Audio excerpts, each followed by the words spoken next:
শরীরের দুইটি জিনিসের কারণে মানুষ সবচেয়ে বেশি জাহান্নামে যাবে।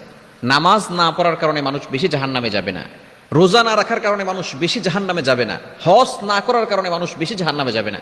শরীরের দুইটি অঙ্গ আছে, দুইটি জিনিস আছে যে জিনিসের কারণে মানুষ সবচেয়ে বেশি জাহান্নামে যাবে। নবীজি সাল্লাল্লাহু আলাইহি ওয়াসাল্লাম নিজে আমাদেরকে জানিয়ে দিয়েছেন। হাদিসটি বুখারী শরীফ বলেন, বিভিন্ন হাদিসের কিতাবের ভিতরে হাদিসটি এসেছে। দুইটি কারণ নবী সাল্লাল্লাহু আলাইহি ওয়াসাল্লাম জানিয়ে দিয়েছেন। দুইটি অঙ্গের যদি আমার উম্মত আমাকে দুইটি অঙ্গের জিম্মাদার নেয়, দায়িত্ব নেয়, এবং তারা এই দুইটি অঙ্গ দিয়ে গুনাহের কাজ করবে না, সেই দায়িত্ব যদি তারা নেয়, তাহলে আমি নবী তাদেরকে জান্নাতে যাওয়ার জিম্মাদারি নিয়ে নিলাম। বলেন সুবহানাল্লাহ। কয়টি অঙ্গ? দুইটি অঙ্গ। শরীরের দুইটি অঙ্গ মানুষকে সবচেয়ে বেশি জাহান্নামে নিয়ে যাবে। নাম্বার ওয়ান, এক নাম্বার হচ্ছে ফামুন, মানে মুখ, জিহ্বা। এই জিহ্বার গুনাহের কারণে মানুষ, অধিকাংশ মানুষ জাহান্নামে চলে যাবে। আপনি কাউকে আঘাত করেছেন হাত দিয়ে, এই হাতের আঘাত বেশি দিন থাকবে না, কিন্তু মুখ দ্বারা যদি কাউকে কষ্ট দিয়ে থাকেন, এটা এমন একটা কষ্ট সারা জীবন মানুষ মনে রাখবে। এই জন্য নবীজি সাল্লাল্লাহু আলাইহি সাল্লাম জানিয়ে দিয়েছেন, মুসলিম শরীফের হাদিস, আল মুসলিমু মান সালিমাল মুসলিমুনা মিন লিসানিহি ওয়া ইয়াদিহি। A true Muslim is a person, প্রকৃত মুসলমান হচ্ছে ওই ব্যক্তি, this hand and mouth for safe everyone, যার হাত এবং মুখ থেকে সকল মুসলমান নিরাপদে থাকে। আপনার মুখ থেকে কেউ কষ্ট পাচ্ছে কিনা, আপনার জিহ্বা দ্বারা কাউকে কষ্ট দিচ্ছেন কিনা, অবশ্যই আপনাকে সতর্ক থাকতে হবে। এই জিহ্বা দ্বারা কাউকে কষ্ট দেওয়া যাবে না। এক নম্বর হচ্ছে এই জিহ্বাটাকে, মুখটাকে হেফাজত করতে হবে, জিহ্বা দ্বারা কাউকে কষ্ট দেওয়া যাবে না। নাম্বার টু, দ্বিতীয় নাম্বার হচ্ছে ওয়াল ফরজ, অর্থাৎ লজ্জাস্থান। একটা হচ্ছে দুই চোয়ালের মাঝখানের জিহ্বা, আর একটি হচ্ছে দুই উরুর মাঝখানের লজ্জাস্থান। এই লজ্জাস্থান দিয়ে গুনাহের কাজ করা যাবে না।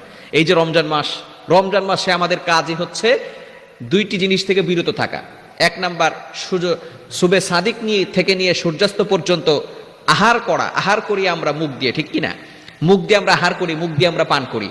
সুবে সাদিক থেকে নিয়ে সূর্যাস্ত পর্যন্ত আহার করা থেকে এবং স্ত্রী সহবাস থেকে নিজেকে বিরত রাখার নাম হচ্ছে রোজা।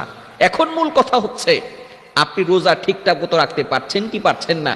আপনি আপনার মুখের দ্বারা গীবত করছেন না তো? মুখের দ্বারা মিথ্যা কথা বলছেন না তো? লজ্জাস্থানকে হেফাজত করতে পারছেন তো?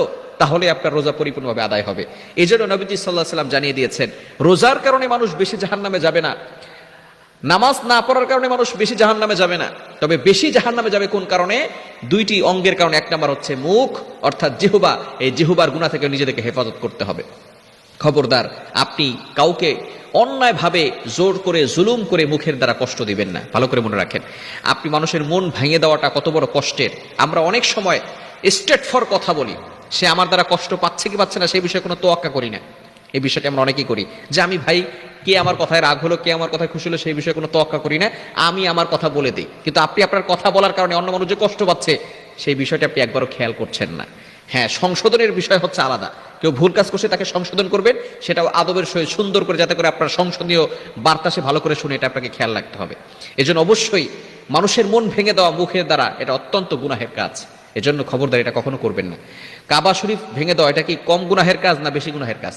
কাবা শরীফ তৈরি করেছে ইব্রাহিম আলাইহিস সালাম আর ইসমাইল আলাইহিস সালাম, অর্থাৎ ইব্রাহিম আলাইহিস সালাম আর ইসমাইল আলাইহিস সালাম, দুই নবী, দুইজনে মিলে, বাবা এবং সন্তান মিলে এই কাবা ঘর নির্মাণ করেছে। এখন কোনো ব্যক্তি যদি কাবা ঘর ভেঙে ফেলে, তাহলে কি পরিমাণ গুনাহের কাজ করলো। কিন্তু কাবা ঘর তো বানিয়েছে ইব্রাহিম আলাইহিস সালাম আর ইসমাইল আলাইহিস সালাম আল্লাহ তাআলার অর্ডারে, আর মানুষের মানুষটাকে বানিয়েছে আল্লাহ তাআলা নিজ হাতে। সুতরাং আপনি কাবা ঘর ভেঙে দিচ্ছেন, ইব্রাহিম আলাইহিস সালামের তৈরিকৃত কাবা ঘর ভেঙে দিয়েছেন, কিন্তু মানুষের মন ভেঙে দেওয়া মানে আল্লাহর হাতের তৈরি মানুষের মন ভেঙে দিয়েছেন।